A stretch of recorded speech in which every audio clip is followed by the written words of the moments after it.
हाँ હવે થઈ ગયું हाँ હવે દેખાય ओके ओके ओके महात्माओं को जय सच्चिदानंद।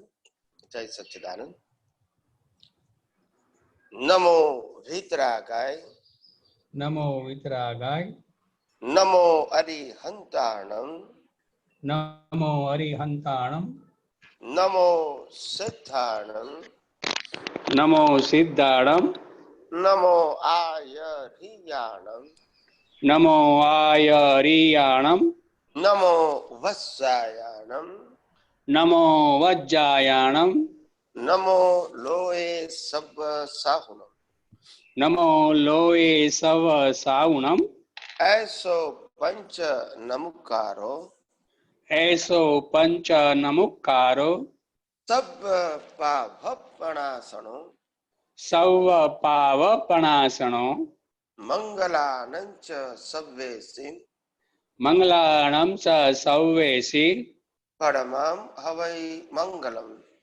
परमं हवै मंगलम्। ओम नमो भगवते वासुदेवाय ओम नमो भगवते वासुदेवाय ओम नमः शिवाय ओम नमः शिवाय। जय सच्चिदानंद। जय सच्चिदानंद।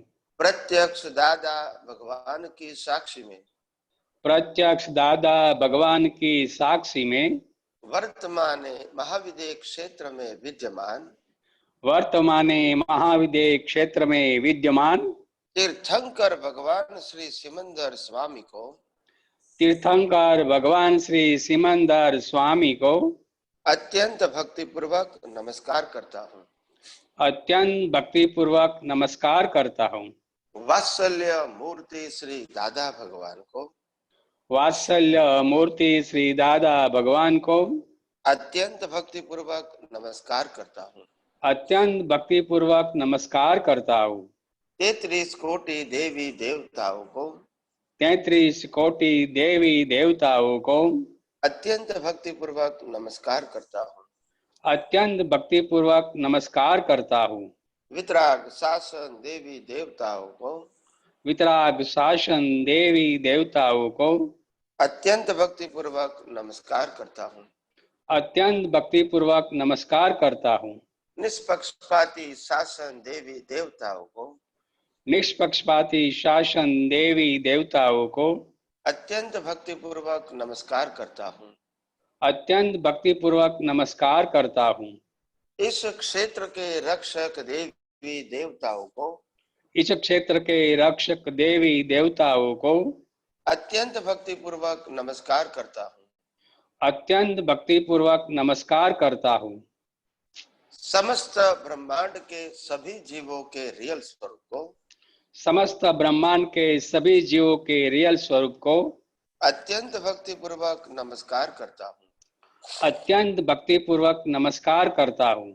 जगत भर के संत पुरुषों का योग बल जगत भर के संत पुरुषों का योग बल जगत भर के सत पुरुषों का योग बल जगत भर के सत पुरुषों का योग बल और प्रगट ज्ञानी पुरुष दादा भगवान का योग बल और प्रगट ज्ञानी पुरुष दादा भगवान का योग बल समस्त विश्व का कल्याण करे कल्याण करे कल्याण करे। समस्त विश्व का कल्याण करे कल्याण करे कल्याण करे और कल्याण करने का निमित्त बनने की और कल्याण करने का निमित्त बनने की हम सभी महात्माओं को हम सभी महात्माओं को परम शक्ति दे शक्ति दे शक्ति दे परम शक्ति दे शक्ति दे शक्ति दे।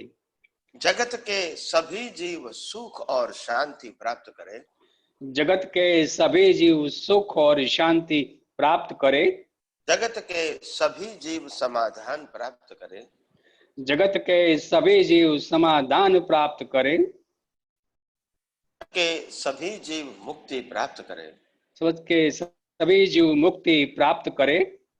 जगत कल्याण हो जगत कल्याण हो जगत कल्याण हो जगत कल्याण हो जगत कल्याण हो जगत कल्याण हो।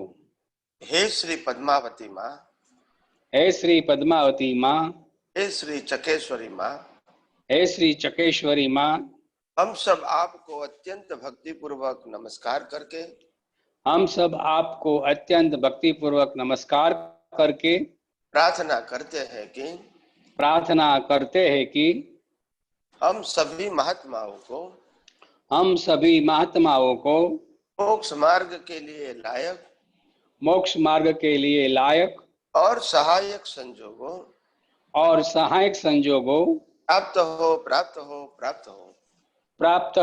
प्राप्त हो। हे श्री अम्बे माँ, हे श्री अम्बे माँ, हे श्री भद्रकाली माँ, हे श्री भद्रकाली माँ, हम सब आपको अत्यंत भक्ति पूर्वक नमस्कार करके प्रार्थना करते हैं कि प्राप्त मन वचन काया से ब्रह्मांड के कोई भी जीव को किंचित मात्र भी दुख न हो, ऐसी स्याद्वाद वाणी, स्याद्वाद वर्तन और स्याद्वाद मनन करने की परम शक्ति दो। जय सच्चिदानंद। जय सच्चिदानंद। जय सच्चिदानंद। सभी महात्माओं को जय सच्चिदानंद। सभी महात्माओं को जय सच्चिदानंद। जय सच्चिदानंद।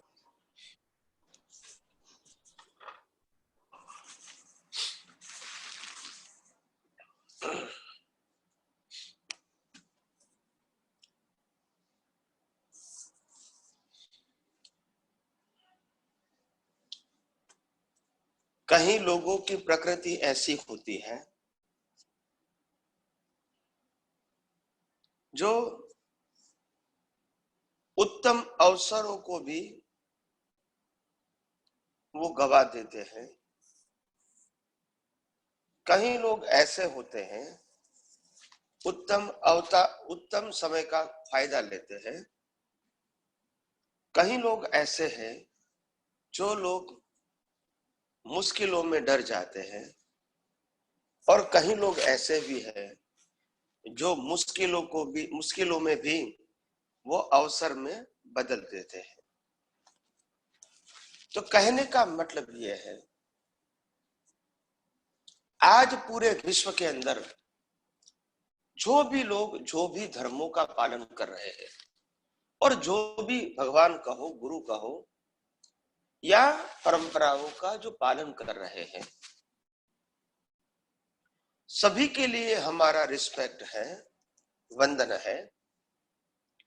मगर आज पूरे भारतवर्ष के अंदर कहो या विश्व के अंदर कहो, आप ये विज्ञान जान के आपके अंदर जो एक ताकत खड़ी हुई है, एक आत्मविश्वास खड़ा हुआ है, एक सेल्फ कॉन्फिडेंस खड़ा हुआ है, मैं समझता हूं कि विश्व के अंदर बहुत कम लोगों के पास इस प्रकार का आत्मविश्वास हो सकता है। उसका मैं कारण बताऊं आपको कि आज दुनिया के हर व्यक्ति ज्यादातर अपनी प्रकृति और प्रकृति की परिस्थितियों में ही उलझ गया है, और उनके लिए उससे बाहर निकलने का और कोई रास्ता नहीं है। सिर्फ धर्म है, क्षमापना है, या तो समय निकालना है। दूसरी बात, आपके अंदर इतना सामर्थ्य है, आपके पास ये दृष्टि है, आपके पास ये सोच है, आपके पास ये उपयोग है, पुरुषार्थ है, और अनुभव भी है कि प्रकृति की हर अवस्थाओं को हम सिर्फ कुदरती रचना के रूप में ही मानते हैं, जानते हैं, समझते हैं और अनुभव करते हैं।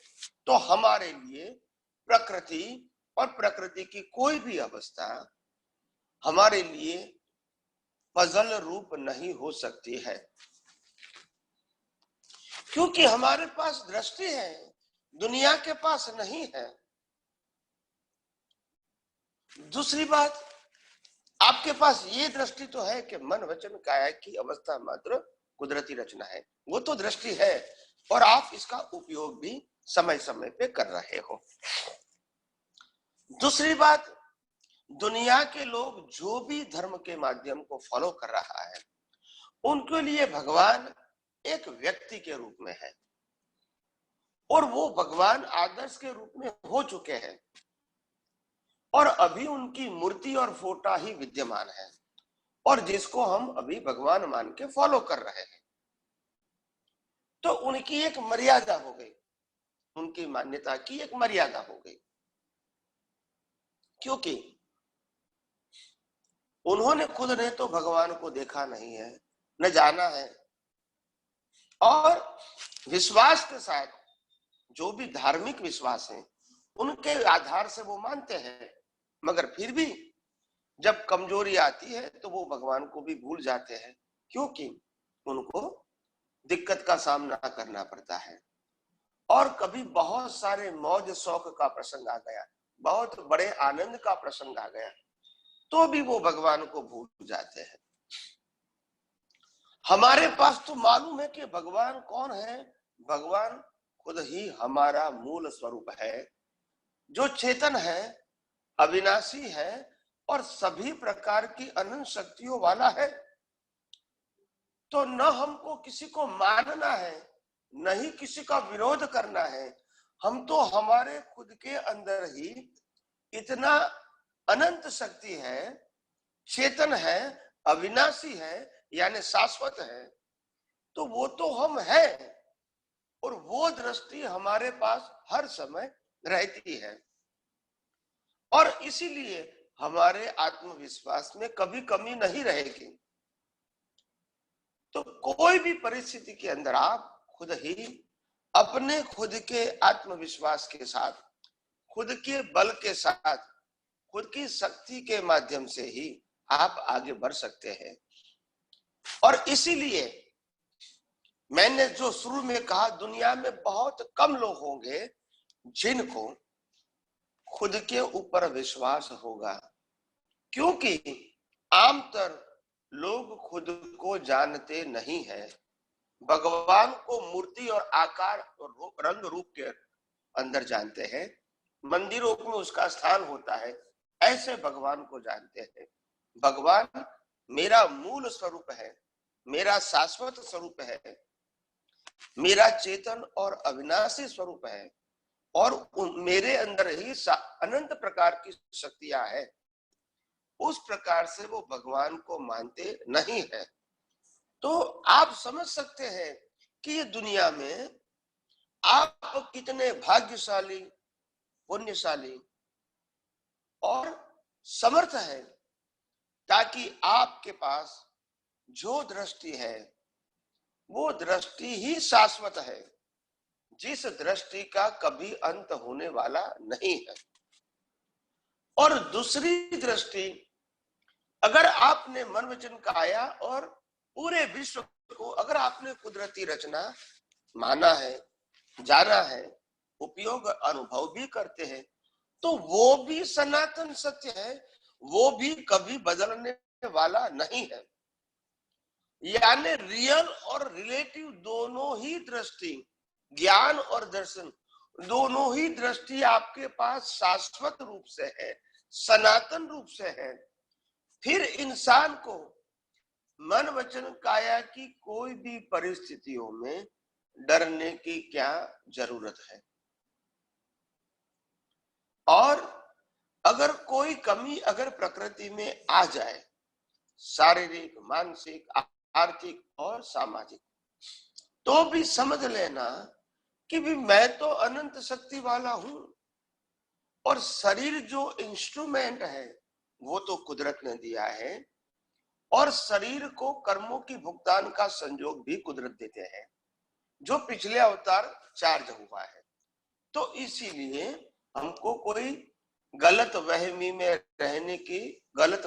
रहने की जरूरत नहीं है कि भी मैंने ऐसा किया, मैंने ऐसा किया, मैंने ऐसा किया, मेरे पास इतना है, अभी उसमें कमी हो गई, ये सब कुछ आपको समझने की कोई आवश्यकता नहीं है। क्योंकि जो भी क्रिया है वो मशीन कर रही है, और जो भी मालिकी है व्यक्ति या साधन या संपत्ति के रूप में, वो भी मशीन की मालिकी है। और इसमें एक दिन जब मशीन खत्म हो जाएगा तो बाकी सभी प्रकार के सब्जेक्ट अपने आप खत्म हो जाएंगे। तो इसीलिए आपको इसमें डीप में जाने की जरूरत नहीं है। इसीलिए मैंने कहा कि हम सब बहुत भाग्यशाली, पुण्यशाली और समर्थ है। ऐसे विश्व में बहुत कम लोग होंगे जिनको ये विज्ञान समझने को मिला है, सुनने को मिला है, अनुभव करने को मिला है। ऐसे बहुत कम उत्कृष्ट प्रकार के पुण्य वाले लोगों, पुण्यशाली लोगों को ही यही विज्ञान सुनने को मिलेगा, और उसमें आप सब भाग्यशाली हो। तो इतना बड़ा कलयुग के अंदर आपको इतना सहज सरल ज्ञान, भाषा भी सहज सरल, समझने में भी आसान, और उसको प्राप्त करने में भी आसानी।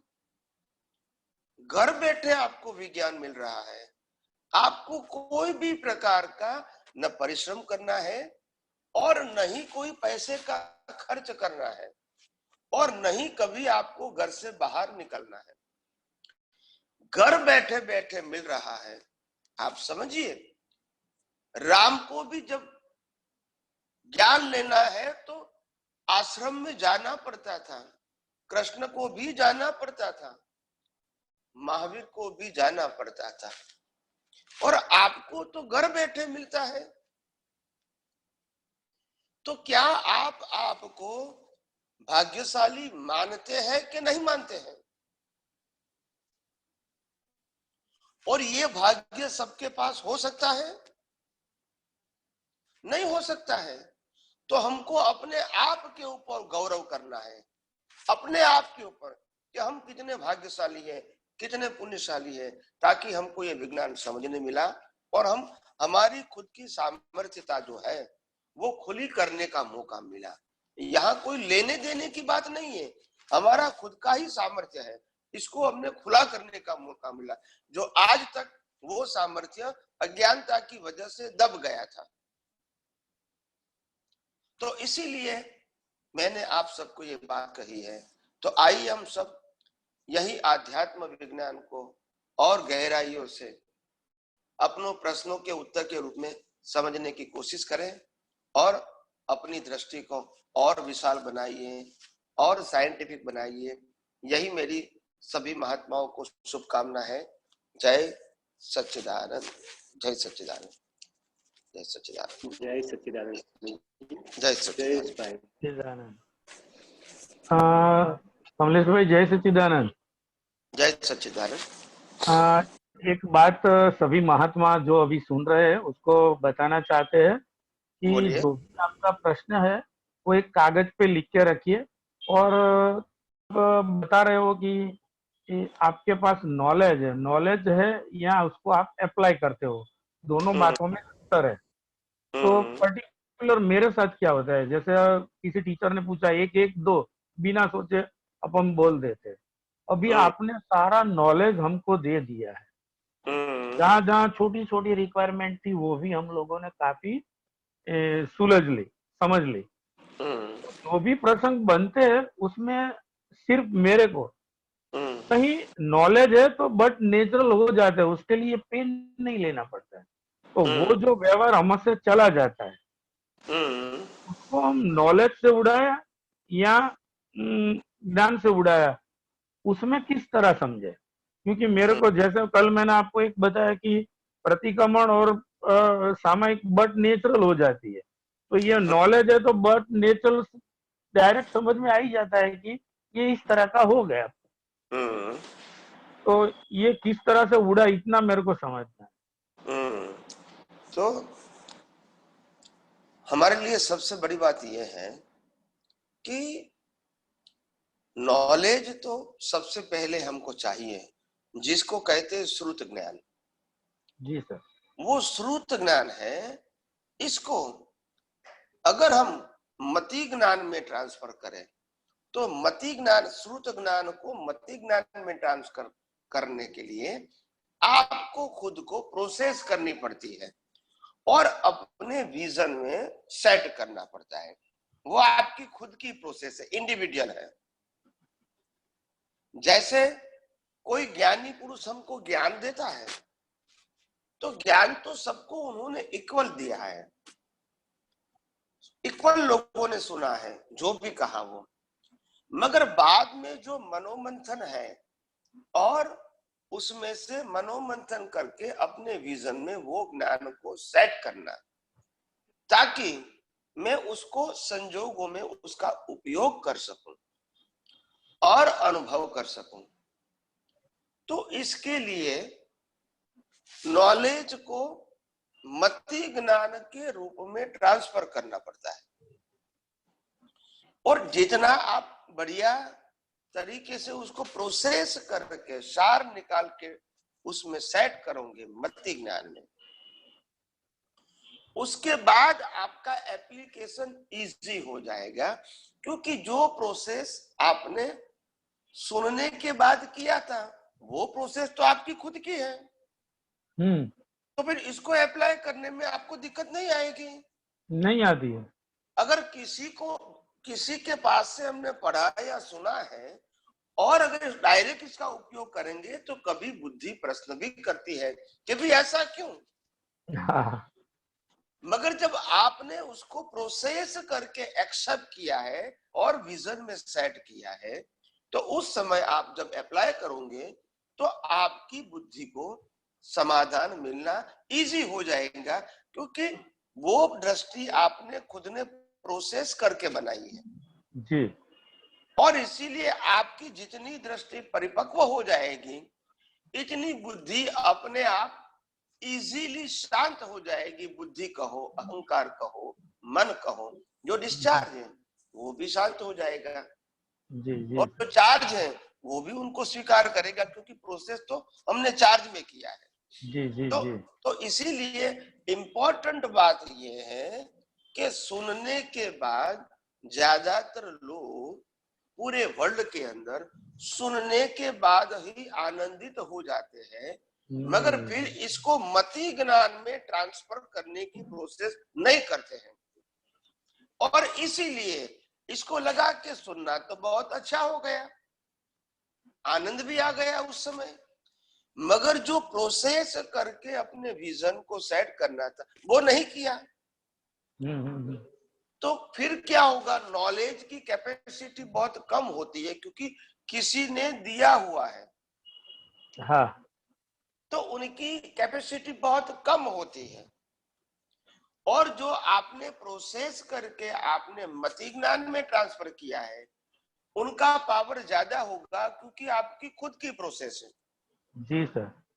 तो इसीलिए आज ज्ञानी पुरुष दादा भगवान के मार्ग में क्या हुआ, ज्ञानी पुरुष ने तो ज्ञान दे दिया और समय समय पे लोगों के प्रश्नों का उत्तर भी दे दिया जी, मगर वो नॉलेज को मति ज्ञान में ट्रांसफर नहीं किया।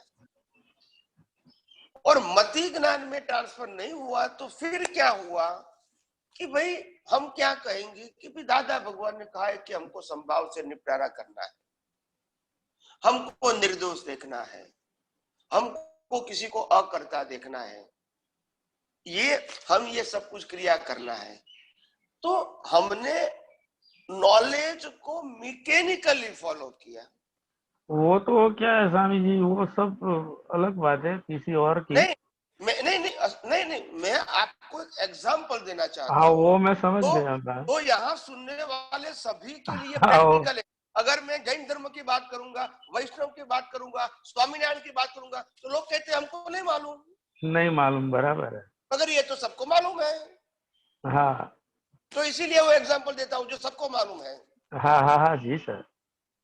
तो कहने का मतलब है कि हमने वो नॉलेज का सीधा उपयोग किया और इसीलिए जब कोई हमको बाहर की व्यक्ति कोई क्वेश्चन करती है, आर्गुमेंट करती है, तो उस समय हमारे पास उत्तर नहीं होता है। यही उत्तर होता है कि दादा भगवान ने कहा है और हम फॉलो कर रहे हैं। यही था, क्योंकि आपने तो कोई प्रोसेस किया ही नहीं है। और यहाँ मैं बराबर है। विज्ञान में आपको बार बार कहता हूं कि ये मेरा विज्ञान सुनने से आपको अनुभव नहीं होगा।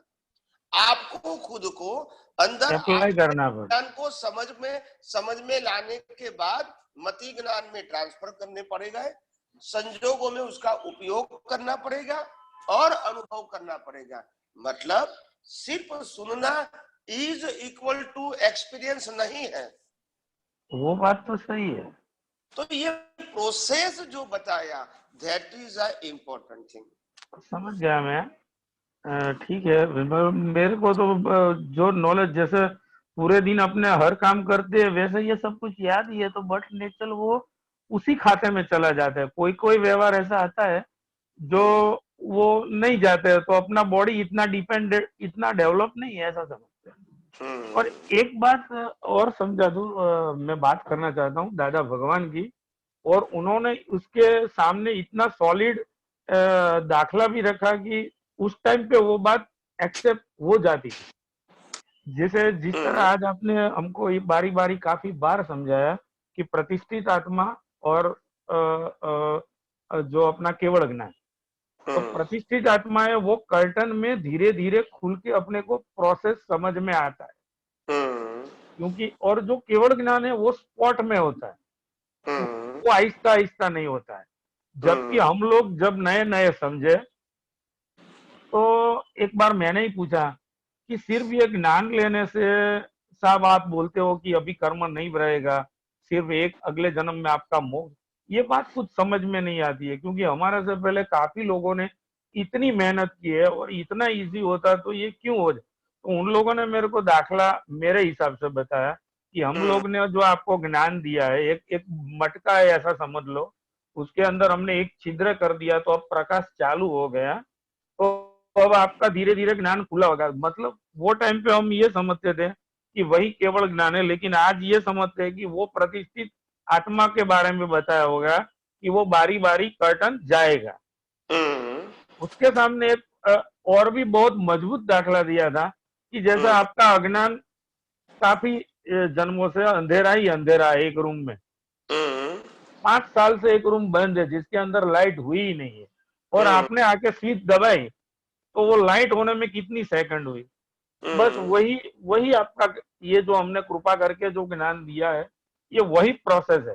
तो उस टाइम पे तो हमने क्रॉस नहीं किया क्योंकि इतना मजबूत एविडेंस दिया था, लेकिन कहीं ना कहीं अंदर से इतना संतोष नहीं था कि ये साला इतना इजी होता, तो इतनी मेहनत करने वाले कितने कितने महान पुरुष हो गए।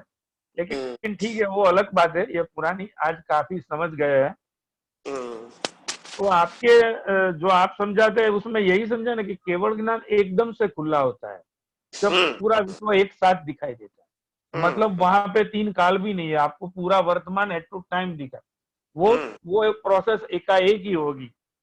एक एक टका भी बाकी होगा तो नहीं होगा। जबकि जो ये प्रतिष्ठित आत्मा है वो कर्टन वाइज खुला होता जाएगा, उस पर आपको धीरे धीरे पेन भी कम रहेगा। जो ये समझते हैं वो सही समझते हैं।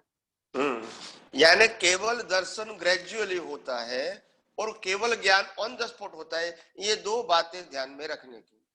हाँ, और इसके लिए जो हम अभी मुंझा रहे कि केवल ज्ञान का मजा नहीं है, मजा नहीं है, तो वो लास्ट तक नहीं मिलेगा। आपको मेहनत करनी पड़ेगी और एक साथ ही बॉम्ब फूटेगा। वो तो हम सबको बचपन से पैदा हुए तब से मालूम है कि बाल मंदिर से लेके ग्रेजुएट तो पढ़ना है, या तो मास्टर डिग्री करना है, या तो पीएचडी करना है, उसके बाद ही जॉब मिलेगी और पैसा आना शुरू होगा।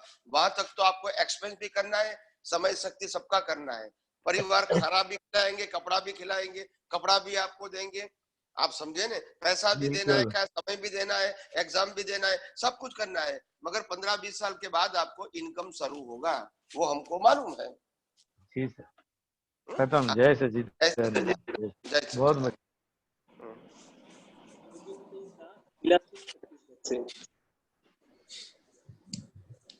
जय सच्चिदानंद स्वामी जी। जय सच्चिदानंद। बिलासपुर छत्तीसगढ़ से योगेश शाह बोल रहा हूँ स्वामी जी। बोलिए बोलिए। जय सच्चिदानंद। आता मैं Swami ji. Yes yes yes, जय सच्चिदानंद। स्वामी जी, महावीर स्वामी ने 3 शब्द दिए हैं, उत्पाद, व्यय और ध्रुव। इन तीनों शब्दों में आध्यात्म विज्ञान का पूरा सार आ जाता है। तो इसमें हम उत्पाद को मिश्र चेतन समझ सकते हैं। बोलिए बोलिए, हाँ मैं सुन रहा हूँ। और व्यय को मैकेनिकल चेतन और ध्रुव को शुद्ध चेतन। ये समझ सही है? बराबर है, ऐसा ऐसा आप समझ सकते हैं। उत्पन्न होना, व्यय होना और ध्रुव समान रहना। तो आत्मा ध्रुव समान है और एक प्रतिष्ठित आत्मा कर्मचार करता है, वो उत्पन्न कहेंगे, और ये प्रकृति से डिस्चार्ज होता है, इसको व्यय कहेंगे। तो आप इस प्रकार से प्रतिष्ठित आत्मा, परमात्मा और प्रकृति, ऐसा आप समझ सकते हैं। ये समझ ठीक है स्वामी जी? बराबर है, ठीक है। अच्छा, दूसरा ये था स्वामी जी कि आपने चेतन यानी कि आत्मा को विज्ञान घन स्वरूप कहा है और जड़ शक्ति यानी जड़ तत्व को विज्ञान स्वरूप कहा है जी। तो इन दोनों में थोड़ा सा प्रकाश डालिए, क्या डिफरेंस आ रहा है विज्ञान घन स्वरूप और ये विज्ञान स्वरूप में, जड़ शक्ति में क्या डिफरेंस आ रहा है? बताओ बताओ। जी। जैसे सूर्य नारायण होता है जी, सूर्य नारायण का स्वभाव तो लोगों को प्रकाश देना है। ठीक है। हजारों किलोमीटर दूर से वो पूरी पृथ्वी को प्रकाशित करता है, ठीक है। जी जी, ये उनका स्वभाव है जी। मगर उनकी प्रकाश की हाजिरी में जी, संसार के जीव जो क्रिया करता है, एक्शन, जी, उसको प्रोसेस बोलते हैं। क्या बोलते हैं? प्रक्रिया। जी। उसमें अगर आपको टेरेस पे आप सोलर लगा दोगे तो भी अपने आप चार्ज हो जाएगा, नहीं लगाओगे तो कुछ नहीं है, ठीक है। सूर्य नारायण से कोई मतलब नहीं है उससे। ओके। तो फिर नदी के अंदर, समंदर के अंदर ये ताप पड़ने से भाप बनती है, बादल बनते हैं और फिर बारिश होती है। जी। तो ये सब प्रक्रिया को साइंटिफिक प्रोसेस बोलते हैं और सूर्य को स्वभाव बोलते हैं। विज्ञान गण उनकी हाजिरी से होता है, वो नहीं करता है। ओके। ऐसे आत्मा की हाजिरी से कर्म चार्ज होते हैं और डिस्चार्ज होते हैं। आत्मा खुद चार्ज डिस्चार्ज नहीं करता है। जी। तो आत्मा वो एक विज्ञान घन का मतलब होता है, वो एक घन का मतलब होता है, वो खुद ही स्वयं शक्तिशाली है, जिनकी हाजिरी से ये होता है। इनकी हाजिरी के बिना कर्म चार्ज होना और डिस्चार्ज होना दोनों संभव नहीं है। ठीक है। उनकी हाजिरी के बिना संसार का सुख दुख का अनुभव करना भी संभव नहीं है। ठीक है। उनकी हाजिरी के बिना चारों गति में घूमना भी संभव नहीं है। जी। और उन्हीं के माध्यम से हम सनातन सुख की अनुभूति प्राप्त करके मुक्ति का शाश्वत आनंद भी ले सकते हैं। ठीक है।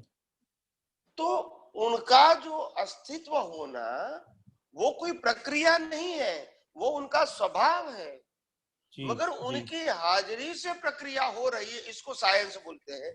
वो विज्ञान घन है और अवस्था जो बनती है वो विज्ञान है। Cause and effect is a science.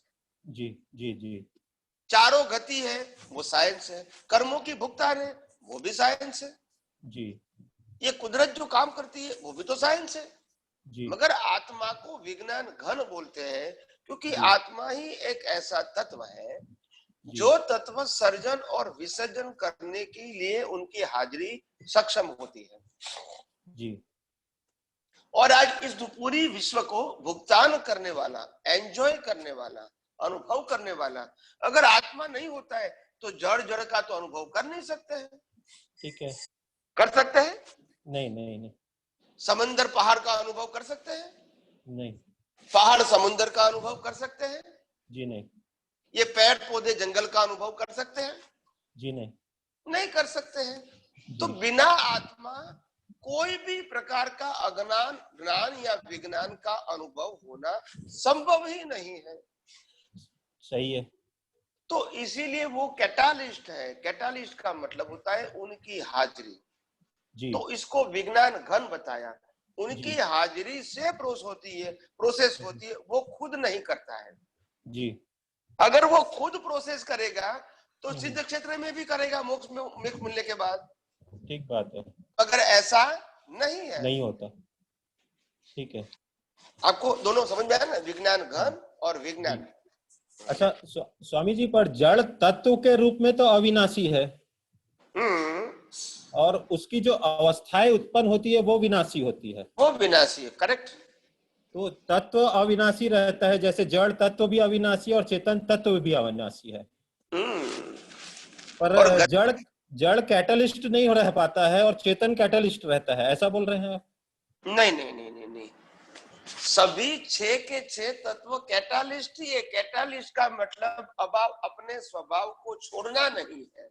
अच्छा। और अवस्था को सहायक बनना है। अच्छा। अगर तत्व किसको कहेंगे? अगर अपना अस्तित्व खो बैठेंगे तो फिर उसको तत्व नहीं कहेंगे ना। अच्छा, उनकी तत्व की उपस्थिति से, सहायता से अवस्थाएं उत्पन्न होती है। बस ये गति सहायक कहो, स्थिति सहायक कहो, टाइम और स्पेस कहो, ये सभी प्रकार के जो तत्व हैं वो तत्व एक दूसरे को सहायक है। फिर भी अपना जो मूलभूत क्वालिटी है वो तो वही की वही रहेंगे। ठीक है, ठीक है, ठीक है। जय सच्चिदानंद। जय सच्चिदानंद। बिपिन भाई गांधीधाम से। हाँ, जय सच्चिदानंद स्वामी। जय सच्चिदानंद स्वामी। कहाँ वीडियो है आपका? दिखता नहीं है। वीडियो ऑन तो किया स्वामी जी, मुझे भी नहीं दिखता है, कुछ प्रॉब्लम लग रही है। आवाज आ रही है स्वामी जी? हाँ बोलिए। हेलो। हाँ बोलिए बोलिए, कोई बात नहीं। हाँ हाँ, जय सच्चिदानंद स्वामी जी। जय सच्चिदानंद। स्वामी जी, आपको पहले तो कोटि कोटि प्रणाम। ये जो विशिष्ट ज्ञान दिया, जैसे हमको दिव्य दृष्टि प्राप्त हुई हो ऐसा फील कर रहे हैं। स्वामी जी, मैं संक्षिप्त में मेरा परिचय दे दूं। मैं विपिन सोलंकी अंजार कच्छ से बोल रहा हूँ। एक कैसे संयोग प्रकृति ने खड़े किए हैं, भले ये मेरा उदय कर्म होगा, लेकिन ऐसे संयोग उपस्थित हुए कि आपका अमृत ज्ञान पाने के लिए मैं आज मतलब पिछले 15 दिनों से घर पे छुट्टी लेके बैठा हूँ। मुझे इसकी वैल्यू, मुझे जो द्रव्य मिल रहा था, मतलब सैलरी मिल रही थी, उससे कहीं ज्यादा मुझे इसकी वैल्यू महसूस हुई, इसलिए मैं घर पे छुट्टी लेके बैठ गया। This is one of the reason. सब एक यही रीजन नहीं है, दूसरे भी 2-3 रीजन थे, but this is one of the most reason. Swami ji, आज ही आपने बात की मति ज्ञान की। मुझे मालूम नहीं था कि आज ये टॉपिक पे आप बात करेंगे। कल एक महात्मा ने बताया कि प्रश्न लिख के रखिए तो जल्दी उसका निपटारा हो सके, उसका समाधान हो सके। जी जी। मैंने गुजराती में लिखा है, उसका मैं थोड़ा हिंदी ट्रांसफर करूंगा, हो सकता है थोड़ा समय लगे। तो स्वामी जी, ये मेरा मंथन है, ये कोई शास्त्र या किसी ने ज्ञान दिया है ऐसा नहीं है। तो हो सकता है शब्दों में थोड़ा इधर उधर हो तो क्षमा करना। कोई बात नहीं। स्वामी जी, मैंने चिंतन के बाद ये पाया कि जड़ तत्व जो है उसको चेतन तत्व के साथ से परमानेंटली, मतलब कायम परमानेंट रूप से उसको अलग करना, उसके लिए जो हमको प्रोसेस करनी पड़ती है, उसके लिए जो प्रोसेस करते हैं वही मोक्ष में आगे बढ़ने का मार्ग है।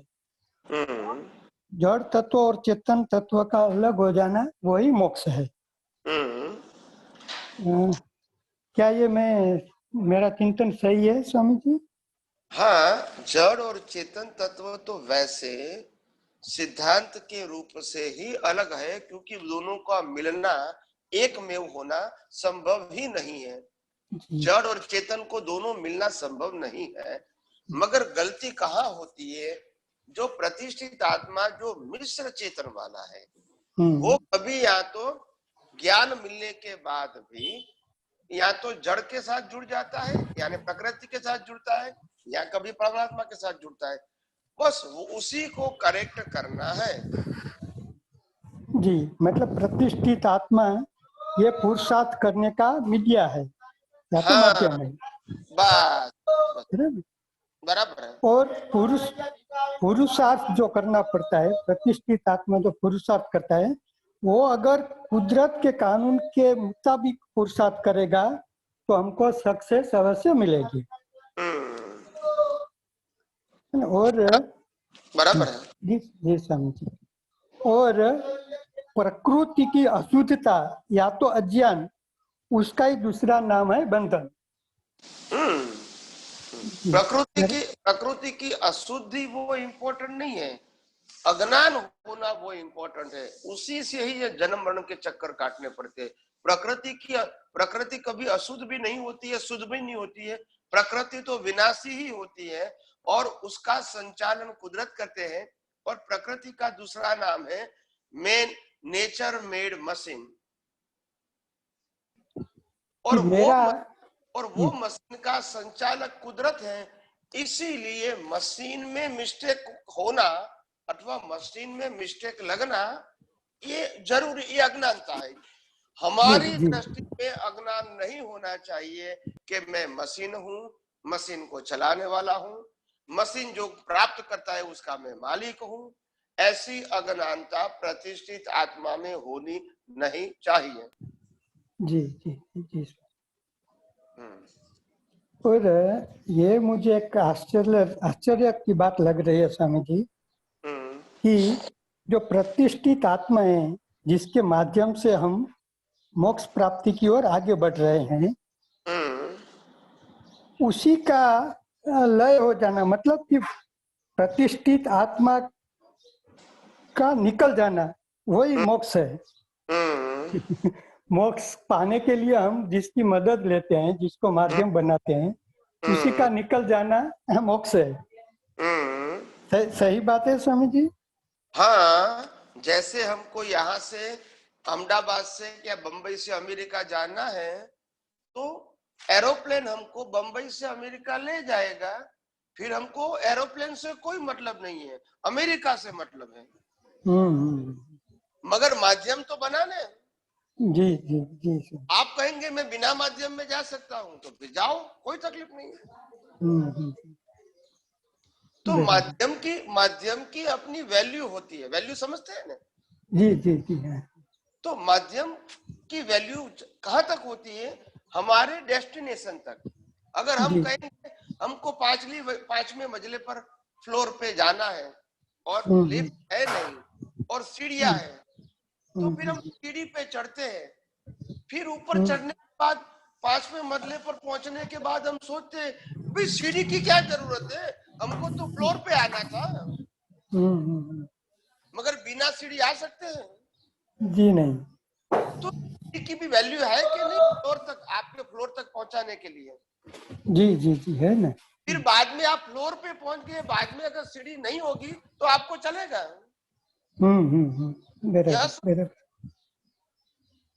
हेलो।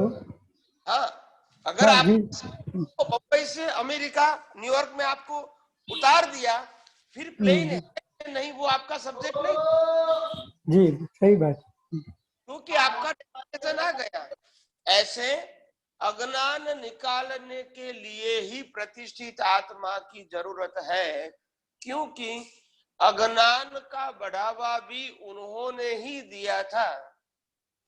बराबर। तो निकालने का काम उनको ही करना पड़ेगा। न प्रकृति कर सकती है, न परमात्मा कर सकता है, और कोई ऑप्शन नहीं है। बराबर। और जिस अज्ञान के माध्यम से इनको इतना अवतार भटकना पड़ा, अगर वो अज्ञान निकल गया तो उनका अस्तित्व नहीं रहेगा, क्योंकि अज्ञान से ही प्रतिष्ठित आत्मा की उत्पत्ति हुई है। बराबर। और अज्ञान नहीं रहेगा तो उनका अस्तित्व नहीं रहेगा, और उसके बाद शरीर और आत्मा दो ही रहेगा।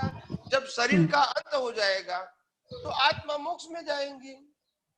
जी बराबर। तो इसमें कंफ्यूजन कहाँ है आपको? नहीं कंफ्यूजन नहीं, कंफ्यूजन नहीं है, ये थोड़ा जिसको बोलते हैं ना आश्चर्य, मतलब नवाज लगती है कि ऐसा कैसे होता है। वो तो लोगों को तो लगेगा नहीं कि एक चाय वाला प्राइम मिनिस्टर कैसे बन सकता है। वो तो लोगों को लगेगा, मगर कर्म का सिद्धांत है, तो सिद्धांत को तो स्वीकार करना ही पड़ेगा। जी जी जी स्वामी जी। ओके, जय सच्चिदानंद। बेंगलोर से सुधा जी। जय सच्चिदानंद स्वामी जी। जय सच्चिदानंद। मेरा प्रश्न मैं एक एग्जाम्पल के साथ देती हूँ, प्लीज। अगर एक मनुष्य के जीवन में केवल दर्शन होने का समय आया है, तो उसका समय 6 बजे का केवल दर्शन का उसका टाइम रहेगा, तो उसका 48 मिनट्स पीछे से यानी 5 बजे या 13 मिनट में से उसका 48 मिनट्स काउंट हो जाएगा। समझ गए? अभी उसका केवल ज्ञान, केवल दर्शन और मोहनीय सब खत्म हो जाता है, सब माइनस होके 5 बजे 13 मिनट से 48 मिनट सिर्फ आत्मा में ही रह के, और ये सब कुदरती रचना अलग अपने आप को फुल्ली अलग महसूस करना शुरू करेगा। तो उसका 48 मिनट्स कंप्लीट होने के बाद 6 बजे उसका केवल दर्शन हो जाता है। ओके। वो 48 मिनट्स का ड्यूरेशन जो है, तब उसका प्रतिष्ठित आत्मा रहता है या कर्म बन? 48 मिनट के बाद जो केवल दर्शन हो जाएगा, फिर भी उसी अवतार में उसका अस्तित्व रहेगा। क्योंकि उस अवतार में केवल ज्ञान होना संभव नहीं है। तो प्रतिष्ठित आत्मा रहेगा। मगर प्रतिष्ठित आत्मा जो पुरुषार्थ के रूप में रहता था, वो अभी स्वभाव के रूप में रहेगा। हाँ। स्वभाव का मतलब होता है बिना एफर्ट काम चलेगा। हाँ। समझ में आया? हाँ। और वही 48 मिनट्स में कोई कर्म भी नहीं बनता, बाद में भी नहीं बनता है। बाद में भी नहीं बनेगा। करेक्ट। फिर वो उसका जो दशा है पूर्ण आत्मा स्वरूप में रहना, वो जो क्रेंच गति में जाए या नर्क गति में जाए तो भी उसका वही स्वरूप रहेगा, क्योंकि प्रतिष्ठित आत्मा वहां भी नहीं रहेगा ना। तो हाँ, बोलिए। तो उसका क्या वो दशा आप स्पष्ट वेदन का ही रहेगा, क्रेंच गति में, नर्क गति में? नहीं, देखो, मनुष्य के अलावा कोई भी गति में दशा का प्रश्न नहीं है, सिर्फ भुगतान के लिए बॉडी मिलती है। हाँ। Not for experience. हाँ। एंड नॉट फॉर पुरुषार्थ। हाँ। तो प्रतिष्ठित आत्मा नहीं रहता है वहां। प्रतिष्ठित आत्मा रहेगा, डिस्चार्ज के फॉर्म में रहेगा। हाँ, डिस्चार्ज के फॉर्म में, चार्ज के फॉर्म में, एक्टिव फॉर्म में नहीं रहेगा। तो इसीलिए उसको दशा, डेवलपमेंट, अनुभव वो सब्जेक्ट नहीं रहेगा। हाँ। वहां स्पष्ट वेदन भी नहीं रहेगा, फिर कुछ भी नहीं रहेगा। कुछ भी नहीं रहेगा। आने के बाद ही उसका स्पष्ट वेदन का रहे। हाँ, बताओ मैं उनकी स्थिति क्या होती है। अभी उनको स्पष्ट वेदन तो हो गया, अभी उनको केवल दर्शन तो हो गया, ठीक है। अभी स्पष्ट वेदन तो लास्ट मनुष्य भाव में होगा, ठीक है। अगर उसके पहले वो नरगति में गए या पशुओं में गए या देवलोक में गए, ठीक है, तो उनकी परिस्थिति क्या होगी? तो कि जैसे ये 3 जगहों पे लाइव प्रतिष्ठित आत्मा नहीं होता है, ऐसे अनुभूति भी नहीं होती है। क्योंकि शरीर को तो अनुभूति होना ही नहीं है। और आत्मा को तो अनुभूति करना ही नहीं है, क्योंकि वो तो उनका स्वभाव है। अगर अनुभूति करने वाला जो लाइव प्रतिष्ठित आत्मा था, उनका ही अस्तित्व नहीं है, तो फिर पुरुषार्थ भी नहीं है और अनुभूति भी नहीं है। सिर्फ कर्मों की भुगतान का डिस्चार्ज प्रतिष्ठित आत्मा है। ठीक है, समझ में आया? हाँ। और जो स्पष्ट वेदन जो लास्ट जन्म में होता है, वो स्पष्ट वेदन वो डिस्चार्ज प्रतिष्ठित आत्मा को ही होता है ना? बताऊं मैं आपको कि जो स्पष्ट वेदन है, वो स्पष्ट वेदन की जो अनुभूति है वो अज्ञान निकालने की अनुभूति जैसी उनकी अनुभूति नहीं होती है।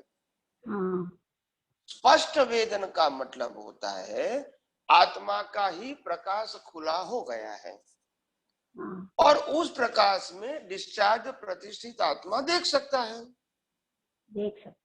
अगर देखना सूर्य नारायण है, आपको सूर्य नारायण के प्रकाश का लाभ लेना है तो ले सकते हैं, नहीं लेना है तो नहीं ले सकते हैं। वो तो प्रकाशित हुआ है। यानी आत्मा का स्वरूप में ही रहना, आत्मा का ही स्वरूप में रहना, वो स्पष्ट वेदन का है। हाँ, स्पष्ट वेदन का मतलब वही आत्मा का प्रकाश खुला हो जाना, जो केवल ज्ञान होता है। ऐसी ही अवस्था होती है और कोई अवस्था नहीं होती है। यानी उसमें केवल उसमें स्पष्ट वेदन को अनुभव करने वाला और कोई नहीं है। न प्रकृति है न प्रतिष्ठित आत्मा है। मगर वो प्रकाश में देख सकते हैं, जान सकते हैं और किसी को प्रकृति के माध्यम से बता सकते हैं। प्रकाश तो है। ठीक है। और प्रकाश के अंदर उनका वो उदय होगा तो बता सकते हैं। हाँ, और उदय होगा। प्रकाश के अंदर कोई आवरण अभी नहीं है, तो उनको स्पष्ट दिखता है। आप समझे ना? समझे। ओके ओके, जय सच्चिदानंद। આપણે એક મિનિટ 2 મિનિટ જરા પદ મૂકજો ને જરા 2 મિનિટ જરા। जय सच्चिदानंद। जय सच्चिदानंद। कहाँ वीडियो दिखता नहीं है? अभी वीडियो बंद रखूंगा, चलेगा? नहीं, पहले दिखो तो सही, बाद में बंद करो। हाँ देख लीजिए। चलेगा ना? नहीं दिखता नहीं है। कहाँ है आप? दिखा? हाँ। तो स्वामी जी, मैं ये पूछना चाहता हूँ। हेलो। हाँ, या मैं सुन रहा हूँ। हेलो। हाँ, मैं ये पूछना चाहता हूँ कि आपकी जो बात हमें 100% समझ में आ गई है और अभी हमने ये ध्येय बनाया कि हमको सिर्फ मोक्ष में ही जाना है, दूसरे कुछ जगह पे जाना नहीं है, प्रकृति में जाना ही नहीं है हमको। तो हमको उसके लिए क्या होना चाहिए, क्या करना चाहिए? बस वही ज्ञान की जागृति को बढ़ाओ, उपयोग को बढ़ाओ, अनुभव को बढ़ाओ, वही एक रास्ता है। बरोबर है। जागृति तो रहती है स्वामी जी, लेकिन प्रकृति में जाने की इच्छा नहीं होती है, लेकिन हमको मोक्ष में ही जाना है, इसलिए प्रकृति का जो बेस है उसके ऊपर ध्यान कम जाता है, तो वो बरोबर है? नहीं, प्रकृति में जाना है वो तो हमने पूरा सब्जेक्ट खत्म कर दिया है। हाँ, वही कि प्रकृति तो कुदरती रचना है और इसी वो सब्जेक्ट ही हमने खत्म कर दिया है। तो उसमें जाना न जाने का तो पुरुषार्थ का कोई सब्जेक्ट है ही नहीं। बरोबर है। तो हमें ये आप कह रहे हैं खाली आत्मा में ही रहना है, ऐसा बोल रहे हैं आप? हाँ, तो इसीलिए मैंने कहा ना कि आपको ज्ञान और दर्शन का उपयोग, जो आपको सम्यक ज्ञान और सम्यक दर्शन का दृष्टि मिली है, वो दृष्टि का उपयोग आपको हर समय करना है बिना मोह। बिना मोह का मतलब होता है अभी संसार में सुख पाने के लिए मैं ये ज्ञान दर्शन का उपयोग नहीं करता हूँ, मगर ज्ञान दर्शन का उपयोग अज्ञान मिटा के अंत में स्वाभाविक सुख की अनुभूति करने के लिए ये मैं ज्ञान दर्शन का पुरुषार्थ कर रहा हूँ। समझ में आया? पुरुषार्थ हम यही उसको ही बोल सकते हैं कि जो हम ज्ञान दर्शन में रहे वही पुरुषार्थ है हमारा।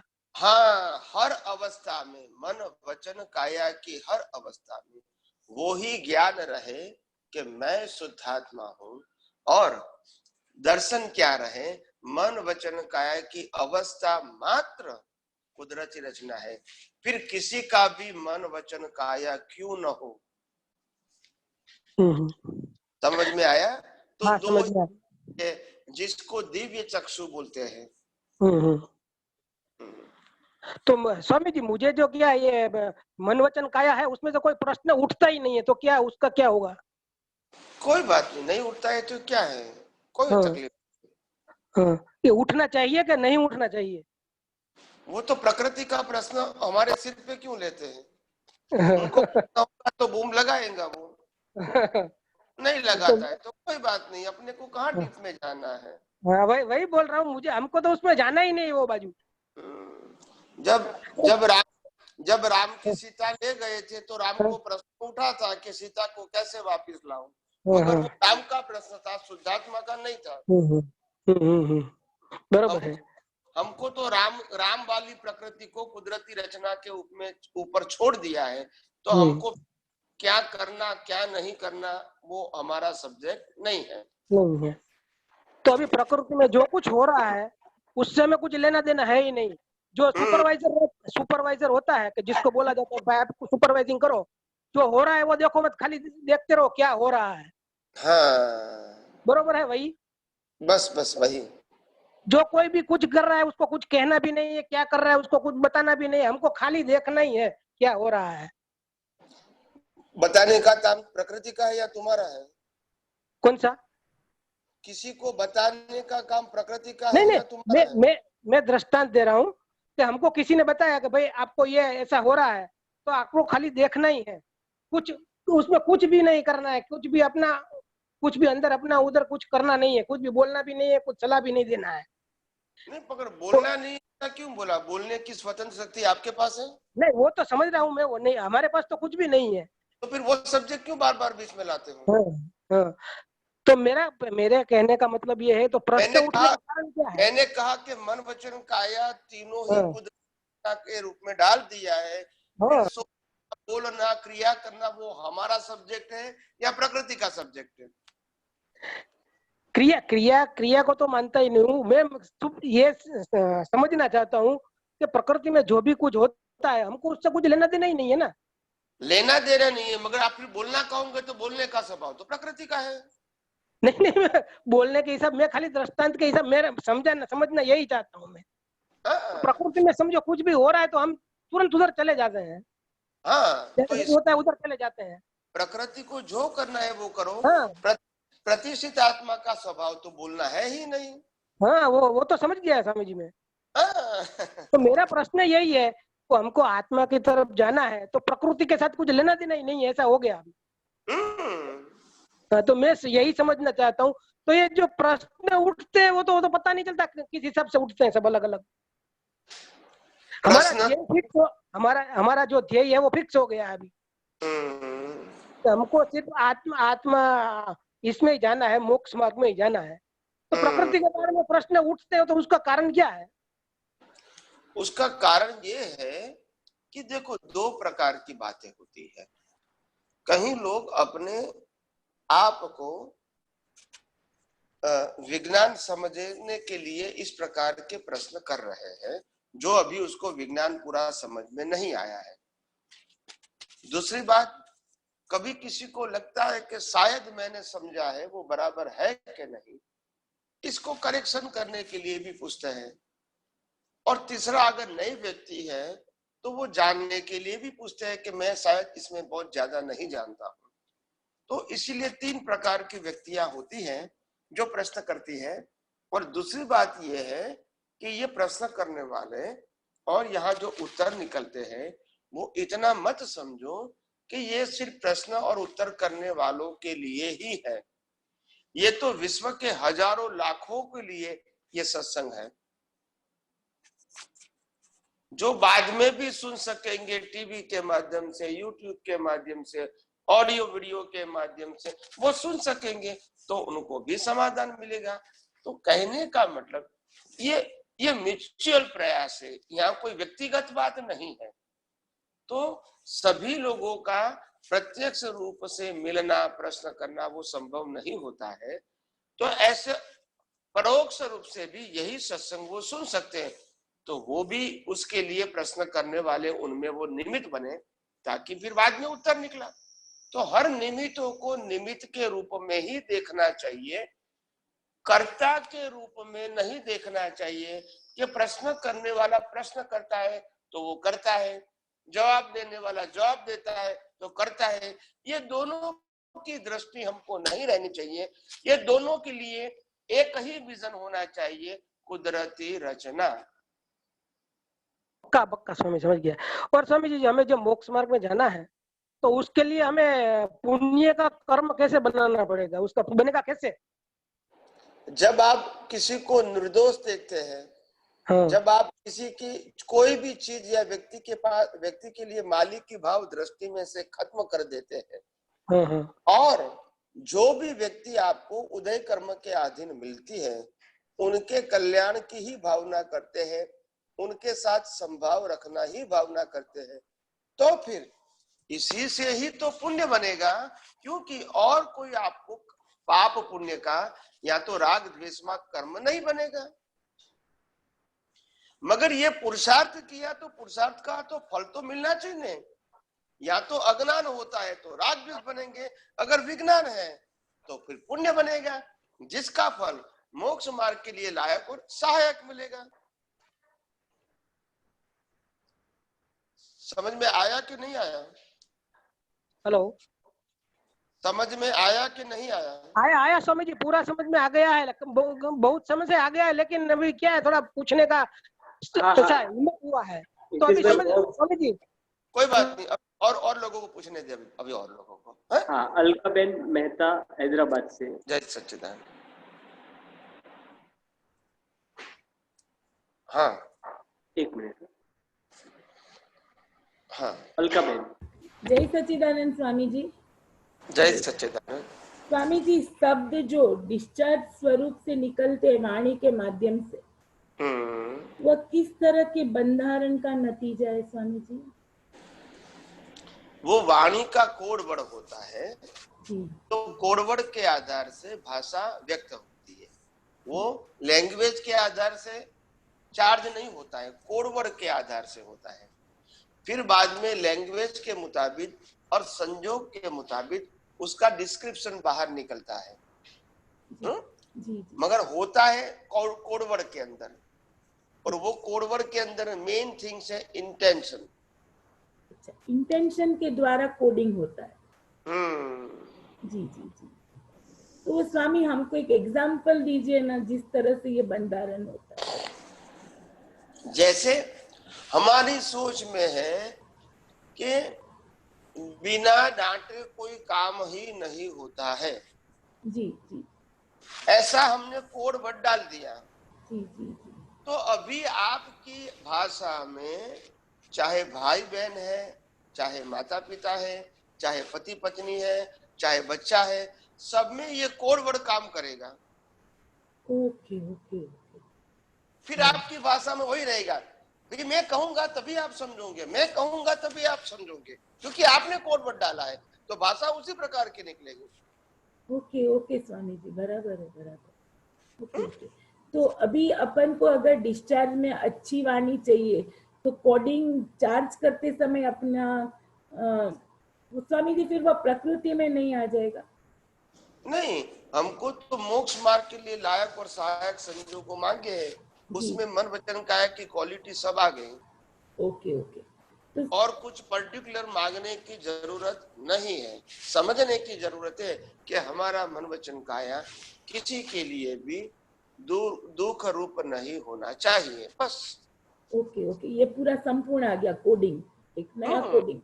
अच्छा स्वामी जी, ये तीर्थंकर की जो देशना निकलती है तो वह भी ये एक टाइप की कोडिंग ही थी, पहले चार्ज की हुई। कोडिंग ना। ओके स्वामी जी, जय सच्चिदानंद। जय सच्चिदानंद। हाँ, हैदराबाद से कविता ध्रुव। जय सच्चिदानंद स्वामी जी। जय सच्चिदानंद। जय सच्चिदानंद।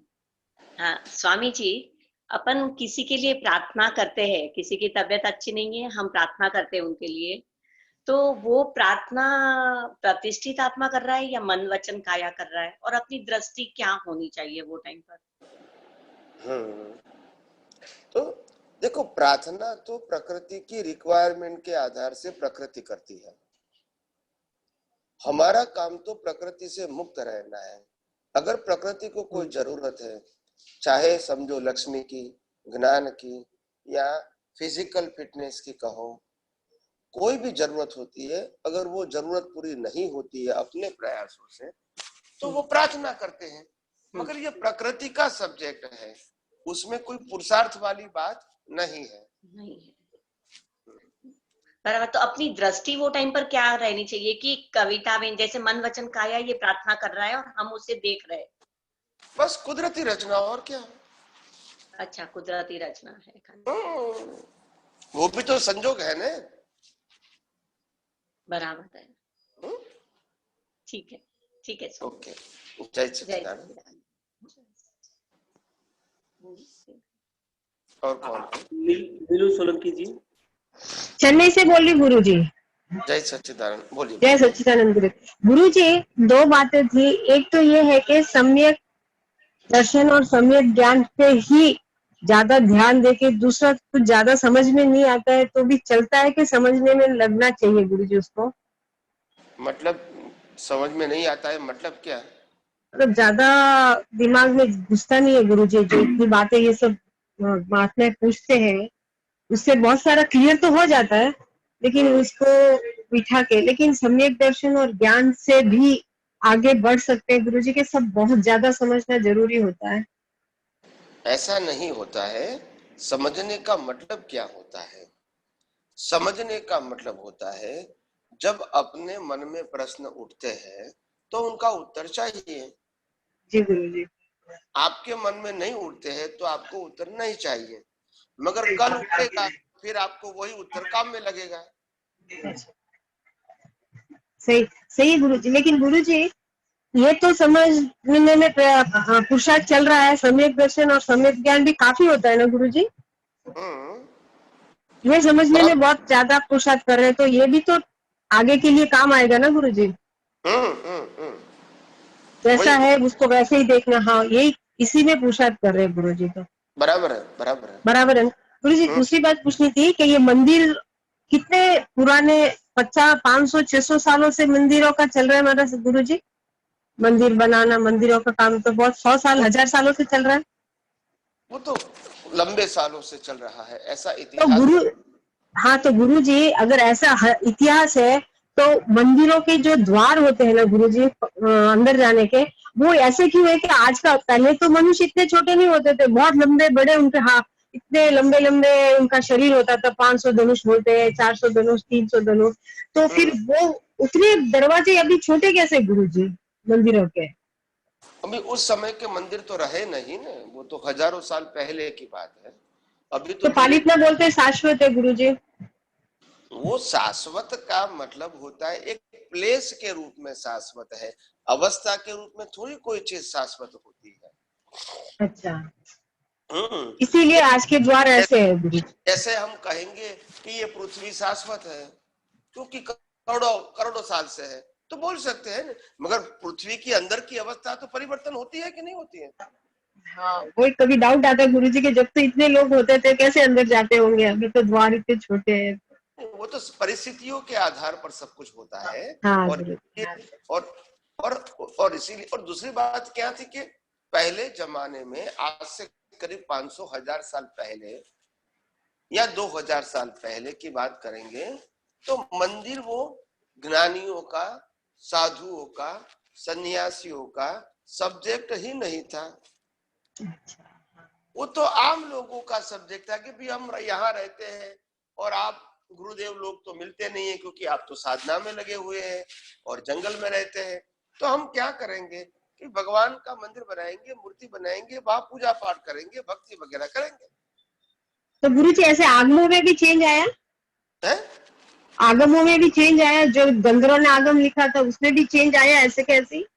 वो तो चेंज तो आते ही रहेंगे ना, क्योंकि लोगों को जो बात अपनी दृष्टि से समझ में आती है उसी के मुताबिक वो करेक्शन कर देते हैं।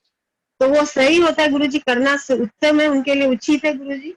देखो, सही है कि गलत है वो हम नहीं बता सकते हैं, मगर समय समय पे ऐसे लोग लगता है उनको कुछ चेंज करना चाहिए तो वो करते हैं। अभी उसका इम्पैक्ट बाद में क्या होगा वो तो कैसे बताएंगे?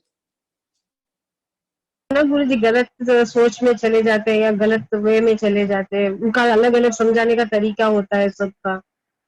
आज देखो संजोग जो आध्यात्मिक जो साइंस है वो तो वही का वही रहेगा, मगर जो बाहर की अवस्था की बात है, जैसे कई धर्मों में कहा है कि भी लोग यहाँ मंदिर में आए, इसको अट्रैक्ट करने के लिए प्रसाद देना चाहिए।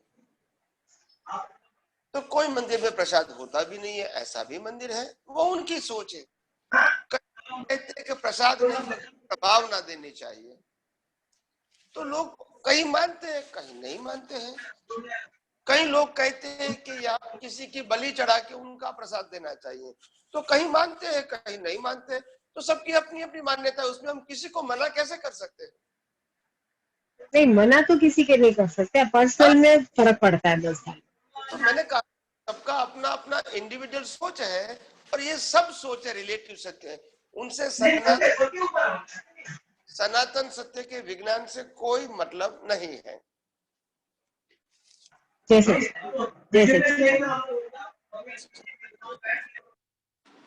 अंजू फरीदाबाद से। जय सच्चिदानंद स्वामी जी। जय सच्चिदानंद स्वामी जी, अभी हमारा जानने वाले जो कोई सत्संग सुनने के लिए बोला वो सुनते हैं, तो उनको क्वेश्चन होता है तो वो मेरे माध्यम से पूछवाते हैं, वो आप नहीं पूछते हैं, तो मैं ऐसे उनके क्वेश्चन पूछूं, क्या ये सही है? क्या बताया? क्वेश्चन होते हैं स्वामी जी उनके। हाँ, तो किसका क्वेश्चन? किसका क्वेश्चन? ऐसी जैसे आपका सत्संग सुनते हैं, ये ऑडियो वीडियो भेजते हैं तो वो सुनते हैं, फिर उनको क्वेश्चन होते हैं तो वो हमको बोलते हैं क्वेश्चन के लिए, तो ये क्वेश्चन उनका हम पूछे, ये ठीक है? चलो पूछो, कोई बात नहीं। स्वामी जी वो बोलते हैं, स्वामी जी जो सनातन सिद्धांतों की बात करते हैं, वो सनातन सिद्धांत हमें कहीं से मिल सकते हैं कि किसी बुक में या कहीं पर हमें लिखे हुए, या तो मैंने बोला कि ऐसे नहीं होता है, वो तो टाइम टाइम पे ज्ञानी पुरुष के माध्यम से खुले होते हैं और वो अपने काम में लगते हैं। तो फिर वो मैंने उनको बताया भी 2-3, जैसे आप बोलते हो कि भाई व्यक्ति के आधार से हमारा भुगोटा नहीं है, हमारे कर्म के आधार से वो व्यक्ति हमें मिलता है ऐसे, और वो ये मन वचन काया जो है कर्म भोगने का साधन है, पुरुषार्थ करने का साधन नहीं है, तो उनको कुछ फिट नहीं होता है। वो बोलते हैं तो ये तो आप बहुत लंबा लंबा करके बताते हैं, कुछ ऐसे हो बस छोटा हो, शॉर्ट में हो, बस एकदम से हम समझ जाएं। तो मैंने तो बोला आप स्वामी जी से पूछ लो, तो वो बोलते हैं अभी हम इस लायक नहीं है कि स्वामी जी से बात करें, अभी हमें क्वेश्चन पूछना नहीं आएगा, ये ऐसे बोलते हैं कि हम नहीं समझते कि अभी हमसे क्वेश्चन पूछा जाएगा। तो नहीं, फिर उनको जब सुनने का या समझने का इंटरेस्ट नहीं है तो फिर यहाँ उनके प्रश्नों की जरूरत नहीं, जब इसको इंटरेस्ट ही नहीं है और उनको इंटरेस्ट तो है स्वामी जी, को लगता है कि मैं जो धर्म की बात कर रहा हूँ, सुन रहा हूँ, फॉलो कर रहा हूँ, किताबों की बात समझ रहा हूँ, या कोई धर्म गुरु की बात समझ रहा हूँ, या कोई क्रियाकांड कर रहा हूँ, अगर उसमें ही मेरे को इंटरेस्ट है तो फिर बात करने का कोई मतलब ही नहीं, उनकी चॉइस है। तो इस क्वेश्चन का क्या, हम काम मना करते हैं? हाँ स्वामी जी ठीक है, तो क्या अभी जो उन्होंने क्वेश्चन पूछा है उसका आप जवाब दे दीजिएगा।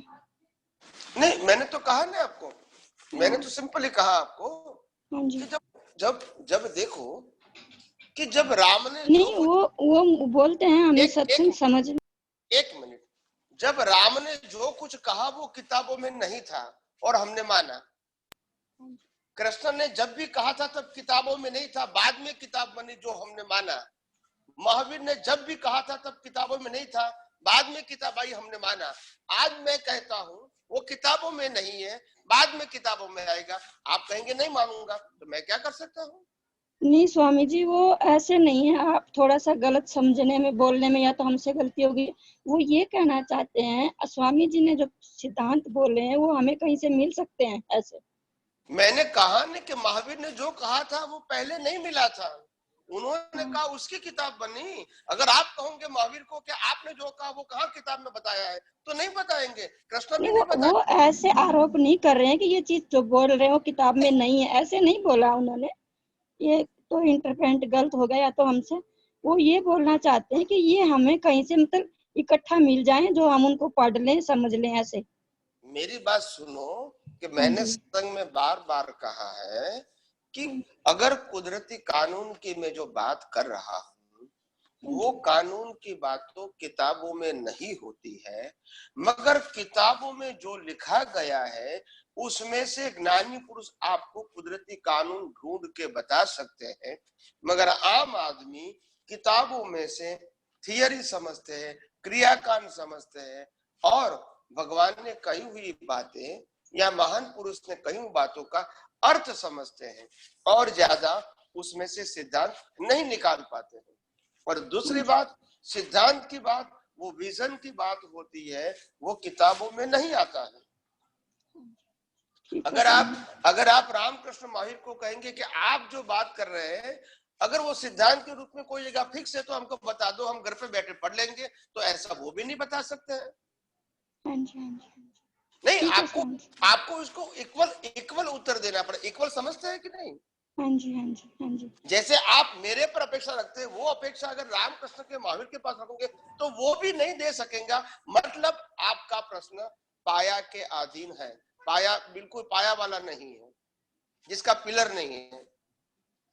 ऑथेंटिक होना चाहिए कि क्या इतिहास में कभी राम ने इस प्रकार का उत्तर दिया है कि हाँ लो 5-6 चीज और आपको ज्ञान समझ में आएगा, या ये 10 चीज ले लो आपको ज्ञान समझ में आएगा। न राम ने कहा, न कृष्ण ने कहा, न महावीर ने कहा है। यस और नो? हाँ जी, नहीं कहा स्वामी जी, नहीं ऐसे कोई नहीं बता सकता स्वामी जी, ऐसे नहीं बता सकता। उनको नहीं मांगा, फिर उनका स्वीकार किया।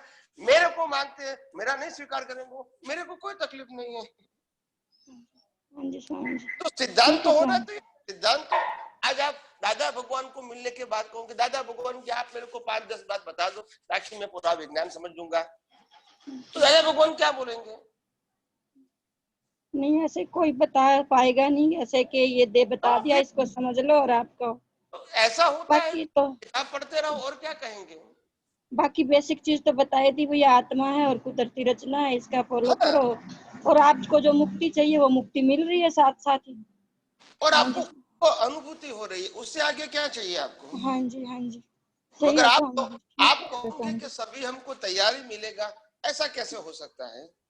नहीं, संभव नहीं है स्वामी जी। ये तो उनकी जो प्रेजेंटेशन में जो डिमांड है वो डिमांड पॉसिबल ही नहीं है, क्योंकि उन्होंने बिना सोचे आपको प्रश्न किया।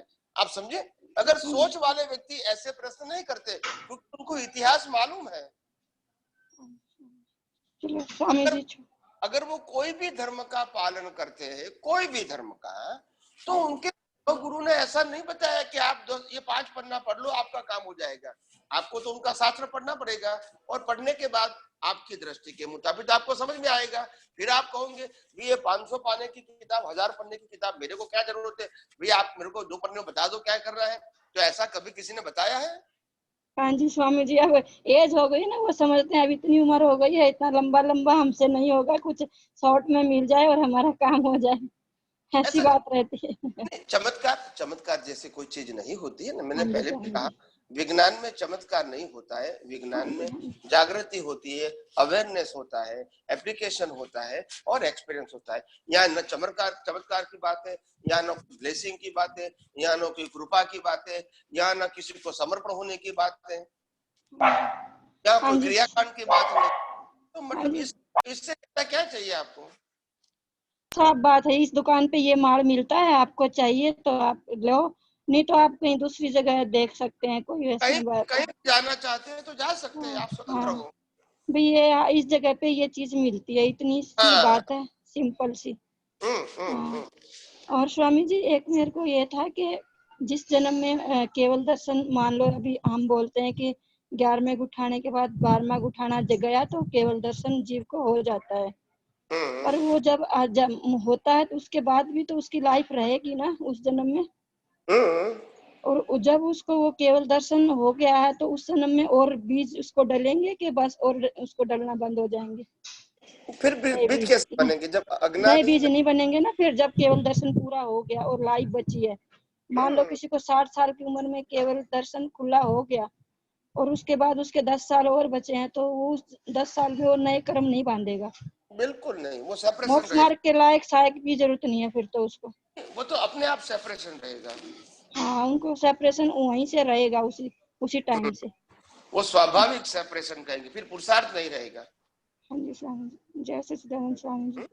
जय सच्चिदानंद। अभी और कोई है? Last question. एक भारती बेन है, भारती बेन, डोंबिवली से भारती बेन।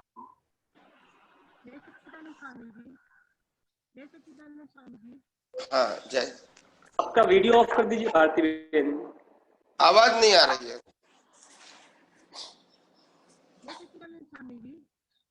हाँ जय सच्चिदानंद, बोलिए। સ્વામીજી મને પૂછ્યું હતું કે કવિ દાદાને તમે જે સંભાવે નિકાલ કરવાનું સમજાયું ને, તો મને જરા સમજાવો ને ડિટેલમાં કે સંભાવે નિકાલ કરવો એટલે શું? કવિ દાદા को आपने समझाया ना संभावे निकाल करवाનું, मुझे जरा समझाइए ना निकाल केवी રીતના કરવાનું। संभावे निकाल करना वो भावना है, क्रिया या शब्द नहीं है। कोई भी परिस्थिति में आपको, कोई भी परिस्थिति के संजोग के अंदर आपको अगर राग द्वेष अंदर नहीं होता है, वो ही आपका समभाव है। और अंदर समभाव है और बाहर कैसा भी निकाल होता है, तो इसको कहते हैं संभाव्य निकाल। संभाव्य निकाल का मतलब क्रिया करना है, जबान से बोलना है, इसको संभाव नहीं कहते हैं।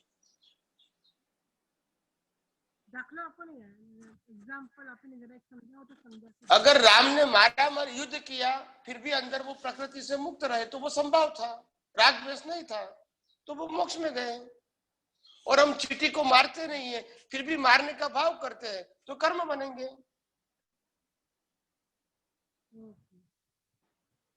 तो संभाव का मतलब होता है बैलेंस विजन। किसी ने अपमान कर दिया, हमने वो अपमान को ऐसा किया कि वो व्यक्ति ने अपमान किया है, मैं उसको छोड़ूंगा नहीं, संभाव नहीं रहा आपका। तो संभाव कैसे रहेगा? किसी को करता नहीं देखोगे, मालिक की भाव से नहीं देखोगे, तो ही समभाव रहेगा। और इसीलिए मैंने कुदरती रचना का सिंपल एग्जाम्पल दे दिया है। जय सच्चिदानंद। बोलो। एक तेजस भाई पालिताना से नए हैं। हाँ लास्ट ले लीजिए। हाँ लास्ट तेजस भाई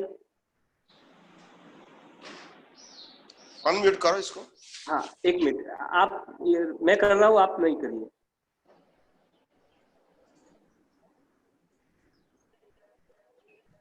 एक मिनट। जय सच्चिदानंद। ઘણા સમયથી લગભગ 1.5 મહિનાથી તમારા સત્સંગ સાંભળું છું। વચમાં જ્યારે લોકડાઉન એ બધું થયું ને ત્યારે બહુ જ બીક લાગી ગઈ હતી, હવે શું થશે એમ। પછી તમારા જે સત્સંગ સાંભળ્યા એ પછી બહુ જ આનંદ રહે છે ને ઘણું આમ કે ભાઈ હું છું જ નહીં, જે થાય છે આ જે ખોખું છે એને જ થાય છે, બાકી હું તો શુદ્ધાત્મા છું। તમારા સત્સંગથી ઘણો અહોભાવ થાય છે, બહુ જ આનંદ રહે છે ને તમે પણ આપનું સ્વાસ્થ્યનું ધ્યાન રાખજો। આપ પાલિતાણા રહેતે હે? હા હું પાલિતાણા રહું છું અને જયભાઈ દોશી કરીને છે અહીંયા પાલિતાણામાં। હા એટલે એમણે તમારો એકદમ બહુ જ મને કે કરતા એટલે 1.5 મહિનાથી પછી તમારા સાંભળું છું। હાલ હું રાજસ્થાન હતો પણ ત્યાંથી આવ્યો છું કાલે જ તે। ત્યાં કોઈ કોન્ટેક્ટ થતો નહોતો આમ ઓનલાઈન લાઈવ નો, એટલે અહીંયા આવ્યો લાઈવ એકદમ પકડવાનો, એટલે પછી આજે મેં તો સ્વામીજીના એક તો દર્શન થઈ જાય, એક તો વાત થાય એમની આપની જોડે। એટલે જય સચ્ચિદાનંદ। क्या काम करते हो? ને અમારું એટેન્ડરનું કામ છે સ્વામીજી। આ હોસ્પિટલમાં જે એટેન્ડર હોય ને, હોસ્પિટલમાં જે એટેન્ડર હોય ને, એટેન્ડરનું મારું કામ છે। जी હા ओके ओके ओके। હા તો બહુ જ આનંદ રહે છે ને બહુ અહોભાવ થાય છે। આપના સત્સંગ સાંભળીને, આપણું આધ્યાત્મિક વિજ્ઞાન સાંભળીને બહુ જ અહોભાવ થાય છે। ને સ્વામીજી એક પ્રશ્ન હતો કે ઇલેક્ટ્રિકલ જે બોડી, જો કે વાત આપણે આગળ પણ કરી દીધી તમે, તો પણ થોડું વિસ્તારપૂર્વક એની ઉપર જો તમે કહો તો થોડુંક કે ભાઈ લાસ્ટ મોમેન્ટ સુધી ઇલેક્ટ્રિકલ બોડી કહેવાય કે ભાઈ ક્યાં સુધી ઇલેક્ટ્રિકલ બોડી કહેવાય એને? लास्ट मोमेंट तक ही रहती है, फिर नया बॉडी मिलेगा तो इलेक्ट्रिकल बॉडी कुदरत प्रोवाइड करेगी, क्योंकि बॉडी चलाने के लिए है, आत्मा को चलाने के लिए। बॉडी को चलाने के लिए हवा, पानी, खुराक सब कुदरत देती है। जी जी। इलेक्ट्रिकल बॉडी भी कुदरत चलाए देंगी, क्योंकि बॉडी को चलाना है, आत्मा को नहीं चलाना है। नहीं चलाना। ठीक है। जी जी। Okay okay. मतलब इलेक्ट्रिकली बॉडी ये रहता है, मतलब जहाँ तक श्वास बॉडी है, मतलब आत्मा है तब तक ही इलेक्ट्रिक बॉडी, उसको सब बोलना है अपने को। और दूसरा स्वामी जी ये है कि अपन जो ये छह तत्व की बात है ना, जो उसमें अब जो 4 तत्व है उसको सिर्फ मतलब नाम से ही अपना वो हो रहा है कि भाई ये स्थिति सहायक है, अभी स्थिति सहायक है, गति सहायक है, भाई समय है, स्पेस है। एग्जैक्टली अपन को समझना तो उसको मतलब क्या करना पड़ेगा? नहीं, एग्जैक्टली समझना है, मतलब आपको तो पहले रोल ही जानना पड़ेगा। अच्छा, रोल ही नाम से ही जानना पड़ेगा, मतलब ये है अभी बैठा हूँ तो अभी गति सहायक है। हाँ, तो वो रोल हुआ ना, बैठा वो रोल हुआ, चलते हैं वो रोल हुआ ना, रोल हुआ। जी जी। तो आपको अवस्था से आपको मालूम होना चाहिए कि ये शरीर चल रहा है, वो गति सहायक तत्व से चल रहा है। शरीर बैठा है, वो स्थिति सहायक तत्व से बैठा है। जो शरीर है जिस जगह पे है वो स्पेस की वजह से है। और सभी शरीरों का लाइफ होता है जिसको आयुष्य कर्म बोलते हैं, तो समय तत्व है। समय तत्व, बराबर, सही। और अवस्था को भी समय तत्व है, सभी अवस्थाओं को भी। बराबर। ने हाँ, જે આપ જે કહો છો ને કે કોઈ પણ જીવ હોય એને સ્વતંત્ર એની શ્વાસ લેવાની સ્વતંત્ર શક્તિ ના હોય તો પછી બીજો શું કરી શકે? એની ઉપર તો બહુ જ આમ એકદમ આમ થાય કે ક્યારે પણ ઊભું થાય ને, આમ કે ભાઈ એને શ્વાસ લેવાની શક્તિ સ્વતંત્ર છે નહીં તો એ શું કરીએ કે? એટલે એ બહુ જ અદ્ભુત લાગે છે, એકદમ આમ જબરદસ્ત લાગે છે. ચલો સ્વામી, જય સચ્ચિદાનંદ. આપનું ધ્યાન રાખજો, તબિયતનું ધ્યાન રાખજો. जय सच्चिदानंद। जय सच्चिदानंद। हे अंतर्यामी परमात्मा, हे अंतर्यामी परमात्मा, आप हर एक जीव के अंदर विराजमान है। आप हर एक जीव के अंदर विराजमान है। वैसे मुझ में भी विराजमान है। वैसे मुझ में भी विराजमान है। आपका स्वरूप, आपका स्वरूप वही मेरा स्वरूप है। वो ही मेरा स्वरूप है। मेरा स्वरूप, मेरा स्वरूप शुद्ध आत्मा है। शुद्ध आत्मा है। हे शुद्धात्मा भगवान, हे शुद्धात्मा भगवान, मैं आपको अभेद भाव से, मैं आपको अभेद भाव से अत्यंत भक्ति पूर्वक, अत्यंत भक्ति पूर्वक नमस्कार करता हूँ। नमस्कार करता हूँ। अज्ञानता के वश, अज्ञानता के वश, अजागृति के वश, अजागृति के वश मैंने जो जो दोष किए हैं, मैंने जो जो दोष किए हैं, वो सभी दोषों को, वो सभी दोषों को आपके समक्ष, आपके समक्ष जाहिर करता हूँ।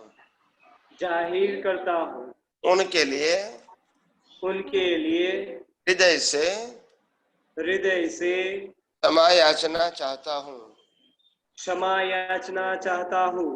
हे प्रभु, हे प्रभु, मुझे क्षमा करे, क्षमा करे, क्षमा करे। मुझे क्षमा करे, क्षमा करे, क्षमा करे। और बार बार ऐसी गलतियां न करूं।